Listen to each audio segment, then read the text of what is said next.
Alors, bonjour à tous, deuxième vidéo pour la séquence de révision, donc cette fois-ci sur le deuxième chapitre du début d'année, donc sur les suites numériques, et plus précisément cette année les suites géométriques. Bon, cet exemple rappelle un petit peu aussi ce que vous avez vu en première sur les suites arithmétiques. Alors on vous disait, pour se préparer à une course de 25 km, Alain et Pierre établissent le protocole d'entraînement suivant. Donc le premier entraînement pour chacun des deux fera 2000 mètres, soit 2 km. Et ensuite, Alain, lui, il a décidé d'augmenter chaque jour la distance parcourue de 7% par rapport à la distance du jour précédent. Et Pierre, lui, il fera un footing où il augmentera chaque jour de 800 mètres la distance parcourue le jour précédent. Le but pour nous, ça sera de savoir lequel sera le premier des deux à réaliser un entraînement dans lequel il parcourra 25 km minimum, de manière à être prêt pour faire une course qui fait 25 km.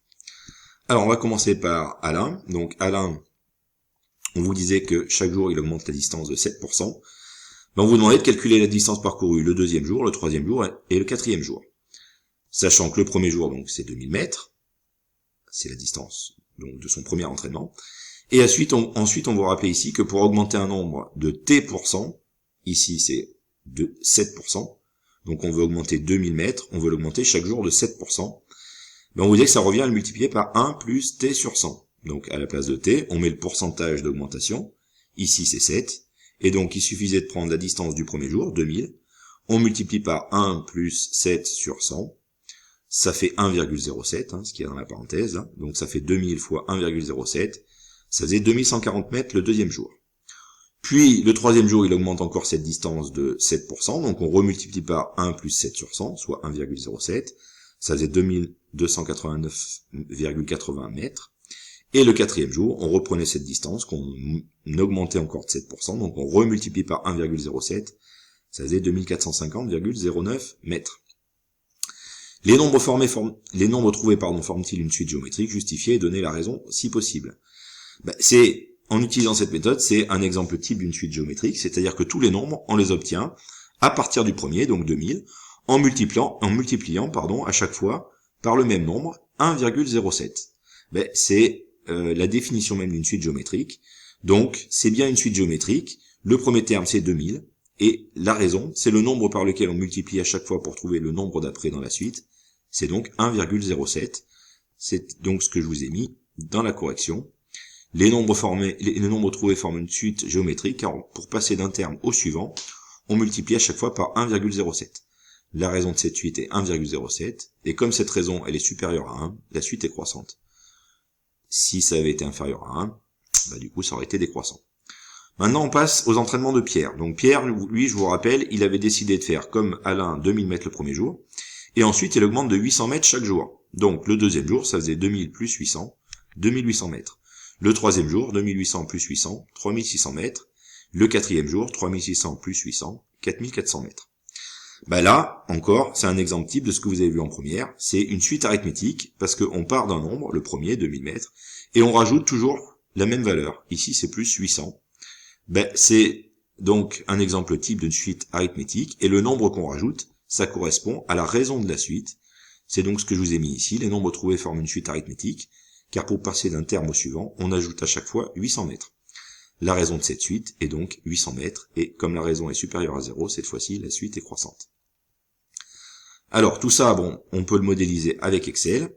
Donc, on vous demandait de reproduire ça dans un tableau, mettre le numéro des entraînements et les valeurs de UN et VN, sachant que UN, donc U1, U2, etc., ça correspondra aux distances parcourues le premier jour, puis le deuxième jour, le troisième jour par Alain. Et V1, V2, V3, etc., ça sera les termes de la suite correspondant aux distances parcourues par Pierre chaque jour. Donc, on va reproduire ça dans Excel. Donc, première colonne, ça sera le numéro de l'entraînement.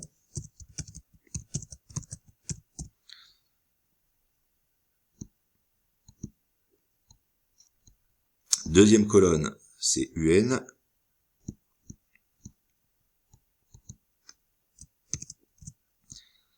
Alors UN qui correspond à l'entraînement de Alain. Pour pas se tromper, on va le rajouter.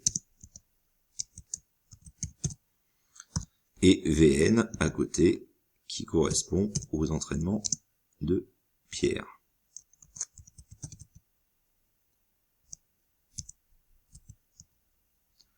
Donc, ensuite, comment on utilise Excel? Le but pour nous, c'est de faire le moins d'efforts possible. Donc, on va mettre la première valeur, et puis à chaque fois, on va essayer en dessous de lui expliquer comment on va calculer les suivantes. Donc là, c'est le premier entraînement.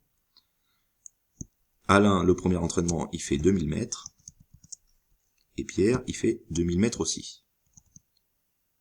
Et ensuite, donc, on veut passer de 1 à 2, 3, etc. Donc, dans cette colonne, on veut augmenter de 1 en 1. Donc, on va lui expliquer que pour faire le calcul, donc on commence toujours par égal pour lui expliquer ce qu'on va faire. Il faut prendre le nombre qui est au-dessus, plus 1.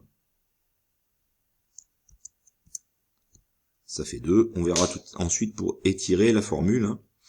Pour Alain. Alain, donc lui, c'était la suite où on augmentait de 7%. Donc faut multiplier à chaque fois par 1,07 pour avoir la valeur suivante. On a vu ça dans les premiers calculs qu'on a pu faire tout à l'heure. Donc ici, il faut lui expliquer que qu'est-ce qu'on va faire? On va augmenter de 7%. Donc on a dit, c'est égal à la distance du jour précédent, 2000, fois 1 plus 7 sur 100, donc 1,07. Et j'ai dû faire une erreur.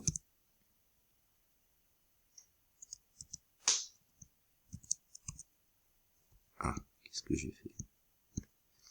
Ah oui, alors faut faire attention entre la virgule et le point. Donc, bien penser à mettre le bon. Donc 2140. Et puis pour Pierre, c'est égal à la distance du jour précédent, plus 800. On sait qu'il augmente de 800 mètres chaque jour.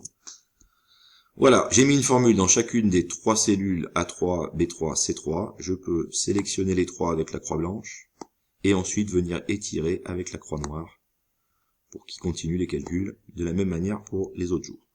Ici, je peux arrondir tout ça. Je vais arrondir de manière à ne pas avoir de chiffre après la virgule.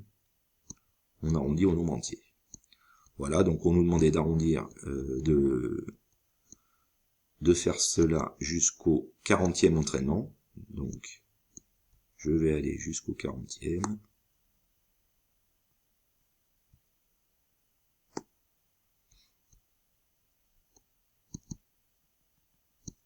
Alors, j'ai fait une bêtise. Donc, je reprends mes 3 cellules et j'étire jusqu'à la ligne 41 pour que ça me permette d'aller jusqu'au 40e entraînement. En fait, attention, il y a un décalage. Voilà. Du coup, j'ai pas été jusqu'à 41. Voilà pour ma modélisation. Alors, du coup, on vous demandait de remettre les formules qu'il avait fallu saisir en B3 et en C3. Donc, pour B3, on a fait B2 fois 1,07, parce que c'est le modèle d'Alain qui augmente de 7%. C'est une suite géométrique. Pour Pierre, qui était en C3, c'était C2 plus 800, parce que c'était une suite arithmétique, il a augmenté de 800 mètres chaque jour. Qui atteindra le premier les 25 km réalisés lors d'un seul entraînement? Maintenant qu'on a fait le modèle, il suffit de regarder lequel arrive en premier à 25 km. 25 km, je vous rappelle, c'est 25 000 mètres. On voit que ici, dans la colonne d'Alain, lui, il faut attendre le 39e entraînement pour dépasser les 25 000 mètres. Ça fait 26 159. Alors que pour Pierre, qui était dans la colonne C, c'était au niveau du 30e entraînement qu'il arrivait à 25 200, donc il dépassait 25 km. C'est donc Pierre qui y arrive en premier, et il y arrive donc lors du 30e entraînement. Donc c'est Pierre qui atteindra le premier les 25 km, c'est-à-dire 25 000 mètres, au bout de 30 entraînements, alors qu'il en faudra 39 pour Alain. Ensuite, donc, maintenant, on vous demandait de retrouver, grâce aux formules suivantes, calculer la distance totale parcourue par chacun des deux coureurs, depuis le premier entraînement jusqu'à l'entraînement qui leur permet à chacun d'atteindre les 25 km. Alors, je vous avais remis ici les formules pour une suite arithmétique et pour une suite géométrique, pour faire la somme des termes. Pour Alain, c'était une suite géométrique. Le premier terme, donc pour une suite géométrique, la formule de calcul, il faut prendre le premier, P, terme, qu'on multiplie par Q, qui est la raison de la suite, à la puissance K, moins 1, divisé par Q, qui est toujours la raison de la suite, moins 1. Donc P, le premier terme, c'est la distance du premier entraînement, ça fait 2000. C'est ce que j'ai mis là. Qu'on multiplie par Q, la raison, c'est le nombre par lequel on multiplie à chaque fois pour avoir la distance suivante, c'est 1,07. Puissance K, K, c'est le nombre d'entraînements qui lui ont permis d'arriver en premier à 25 km. On a vu dans la question précédente qu'il lui a fallu 39 entraînements. Donc puissance 39, moins 1, on ferme la parenthèse, et on divise par Q, donc qui fait toujours 1,07, moins 1. On tape ça à la calculatrice, ça donne 371 280 et des poussières mètres parcourus. On vérifiera ça tout à l'heure avec Excel. On peut faire pareil avec Pierre, qui lui a un modèle qui correspond à une suite arithmétique. Donc c'est pas la même formule. Pour trouver la somme des termes d'une suite arithmétique, la formule, elle est là. Il faut prendre n, c'est le nombre de termes qu'on veut additionner, fois, entre parenthèses, p, c'est le premier terme, plus d, c'est le dernier, divisé par 2. Donc n, le nombre de termes pour Pierre, on a vu que lui, il arrivait à 25 km lors du 30e entraînement. Donc on veut additionner toutes les distances du premier jusqu'au 30e. C'est le nombre de termes qu'on veut additionner. Ensuite, on multiplie par P. P, c'est le premier. Donc le premier entraînement, il fait 2000 mètres. Plus D. D, c'est le dernier entraînement. Si on regarde ici, le dernier entraînement, c'est le 30e, il fait 25 200 mètres. Donc, on fait 30, le nombre de termes, fois le premier 2000, plus le dernier 25 200, on divise par 2, ça faisait 408 000 mètres. Voilà pour la distance parcourue par chacun des deux pour arriver jusque là. Bah ça, on aurait pu le retrouver donc avec Excel, en lui demandant de faire la somme des termes. Donc je vous rappelle, dans Excel, bah, il suffit pour Alain,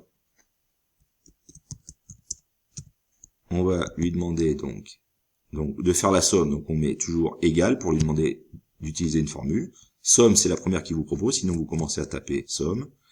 Il vous le propose en premier, on double-clique, et là il attend qu'on lui dise de quoi on veut faire la somme. Donc j'additionne depuis le premier, pour lui, jusqu'au 39e entraînement, jusqu'au premier où on dépasse les 25 000, voilà, jusqu'à la 26 159.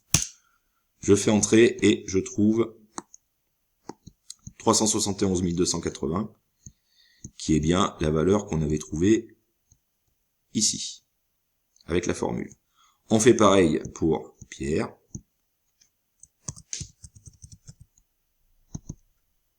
Égale somme.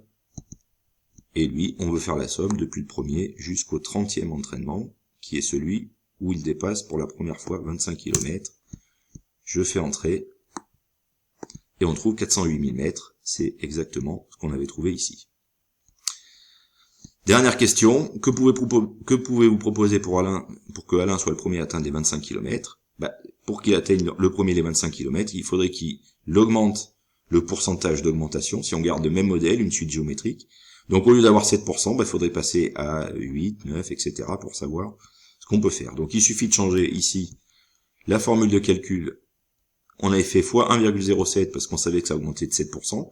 C'est pas suffisant, je mets 8 par exemple. 1,08, ça veut dire que cette fois-ci j'augmente de 8%, je reprends ma formule, je l'étire de nouveau, et puis je regarde s'il arrive en premier à 25 km, cette fois-ci. 25 km, il y arrive maintenant au 34e entraînement, c'est pas suffisant, donc on change, on met un peu plus, on peut mettre 9, j'étire de nouveau la formule, pour voir s'il y arrive en premier. Il y arrive au 31e entraînement, alors que Pierre, il y arrive au 30e. Donc ça marche toujours pas. Donc après, on peut mettre 10, ou on peut mettre 9,1, 9,2. Bon, là, je vous montre qu'avec 10, du coup, ça marche. Si on veut être plus précis, on pourrait mettre 9,1, donc 1,091, etc. Bon, là, je le fais de manière un peu grossière. Et donc là, on voit que cette fois-ci, il arrive à 25 km au 28e entraînement. Donc c'est lui qui arrive en premier avant Pierre. Voilà pour cette vidéo. J'espère que ça vous aura été utile.